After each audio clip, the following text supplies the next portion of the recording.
నెల 30వ తేదీన జరగనున్న శ్రీ నరసింహస్వామి జయంతి విజయవంతం చేయాలని శ్రీ శ్రీ లక్ష్మీ నరసింహస్వామి సేవా సమితి కార్యనిర్వాహకులు రాము పిలుపునిచ్చారు. వరంగల్ నగరంలోని భద్రకాళి రోడ్లో గల శ్రీ సింహాద్రి లక్ష్మీ నరసింహస్వామి దేవాలయంలో ఈ నెల 30వ తేదీ జరగనున్న స్వామివారి జయంతి ఉత్సవాల కరపత్రాన్ని ఆవిష్కరించారు.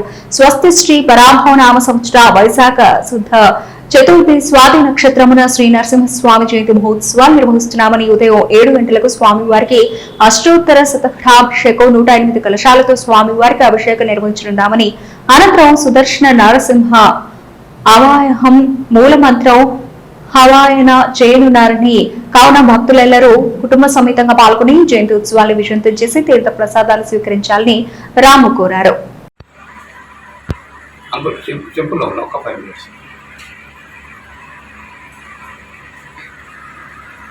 ఇదొక విషయం చెప్తాను. ఉగ్రం వీరం మహావిష్ణుం జలంతం సర్వతోముఖం నృసింహం భీషణం భద్రం మృత్యోర్నమామ్యం ఆశితా వనదీక్షాయ స్వయం వ్యక్త స్వరూపిణి లక్ష్మీధరాయ సతతం శ్రీ సింహాద్రీశాయ మంగళం. భగవద్భక్తులందరికీ విజ్ఞప్తి.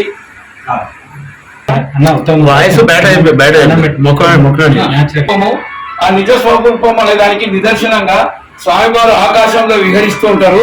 అప్పుడు తన వాహనమైన గరుడాల వారికి దప్పికేసరి, ఆ దప్పికేసిన ఇక్కడ కూర్చొని ఉన్నారు చూశారు కదా గరుడాల వారు, ఇక్కడ కూర్చొని ఉన్నవారు గరుడాల వారు. ఇక్కడ స్వామివారు తన బొటన వేలు నుదుటి మీద పెట్టి ఉంగరం వేలుతో స్వామివారికి అమృతం ఇస్తున్నారు. ఇక్కడ ఇది సొంతపన లక్ష్మీనరసింహ స్వామి అంటారు. ఈ స్వామి చల్లని దయతో అందరినీ కూడా ఆశీర్వదిస్తారు.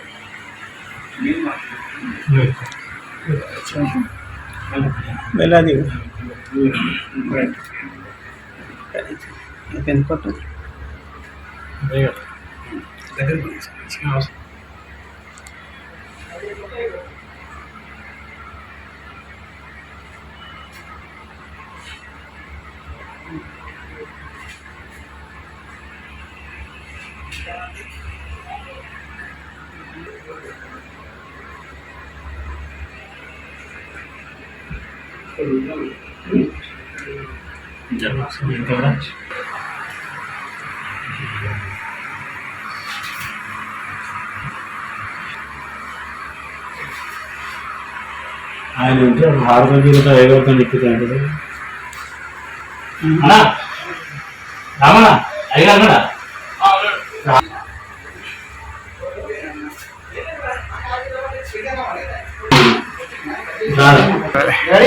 కానీ డాడీ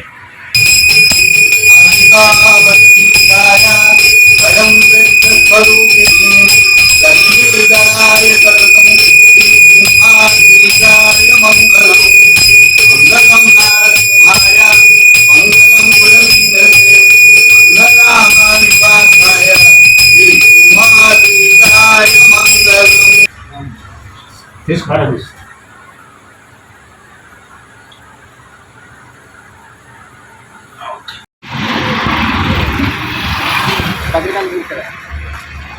నరసింహ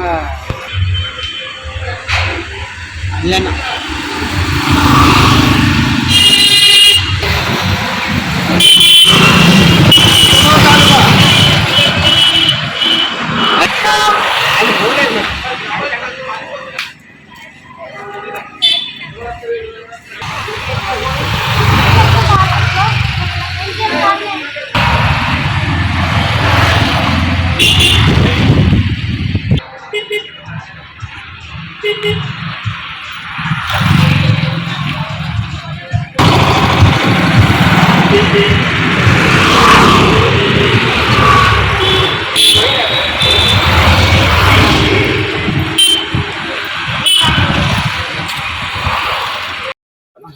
ఏం కదా నిలబడి వాయిస్ అన్నది వస్తుంది ఇట్లా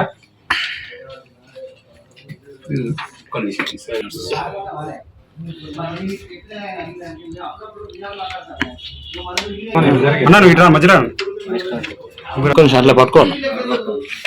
ఫోటో కూడా తీసిపెట్టు శివ ఫోటో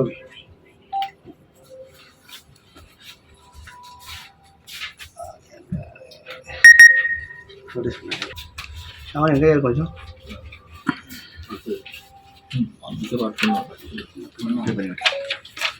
మహావిష్ణుం జలంతం సర్వతోముఖం నృసింహం భీషణం భద్రం మృత్యు నమామ్యం.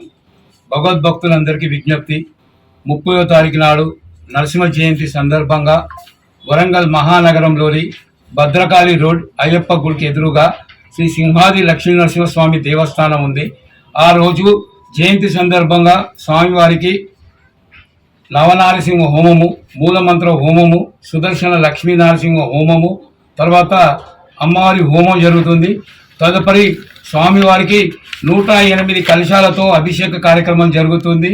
అలాగే స్వామివారు ఉద్భవించే సమయము సాయంత్రం 5:30 గర్భాలయంలో మొత్తము ధూపం వేసి ఏకహారతిలో స్వామివారిని వీక్షిస్తాము. అలాగే ఆ సమయంలో స్వామివారికి ఇష్టమైన తనియ మరియు ఆవిర్భావ స్తోత్రము, కరావలంబ స్తోత్రము మరియు కవచము అన్ని కూడా భక్తులు, ఆచార్యులు అందరూ కూడా అది చదువుతారు. అలాగే దాని తదుపరి కార్యక్రమం మొత్తం కూడా స్వామివారికి పుష్పార్చన మరియు తులసార్చన కార్యక్రమాలు ఉంటాయి. కావున భగవద్భక్తులు అందరూ కూడా 30వ తారీఖు నాడు శ్రీ సింహాది లక్ష్మీనరస్వామి దేవాలయంలో స్వామివారిని దర్శించుకొని స్వామివారి ఆశీస్సులు తీసుకోగలరని మనవి. జై నరసింహ, జై జై నరసింహ.